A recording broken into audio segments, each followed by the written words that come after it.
සංගීතයේ සීසන් 2 කතාවේ අසේනි ඒ වගේම මහී ආදර කතාවට වගේම ඒකට හරස් කපන කල්පන සහ නයනගේ කුමන්ත්‍රණය කියන්නේ ප්‍රේක්ෂකයෝ හැමදාමත් උණුසුම්ම සාකච්ඡා කරන මාතෘකාවක්. විශේෂයෙන්ම නයන කල්පනල එකතු වෙලා මහීට කරදර කරන්න වගේම මහීගේ අක්කගේ ජීවිතයෙන් පවා වන්දි ගෙවන්න සිද්ධ වුණු තැනට වැඩ කටයුතු සිද්ධ කරපු එක ගැන ප්‍රේක්ෂකයින් ඉන්නේ ලොකු කේන්තියකින් සහ කුතුහලයකින්. සංගීත ටෙලිනාට්‍ය ඇතුළු ඉදිරියේදී සිද්ධ වෙන්න යන හැමෝගෙම ඇස්වලට කඳුළු උනන වගේම සාධාරණ ඉටුවන තීරණාත්මක පෙරලියක් ගැන තමයි අද අපි වීඩියෝ එකෙන් මෙලෙස කතා කරන්නේ. අපි හැමෝම දන්නවා කතාවේ මහීටයි අසේනිටයි අවසානයේට මොකද වෙන්නේ කියන කුතුහලය හැමෝටම තියෙනවා.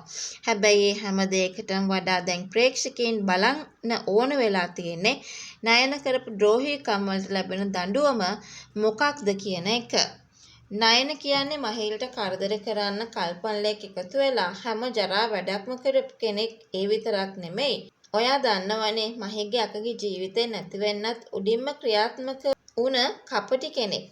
නින්දද සැලසුම් වලට උදව් කරන්න ගිහිල්ලා ජීවිතයෙන් පවා වන්දි ගෙවන්න සිද්ධ වුණේ.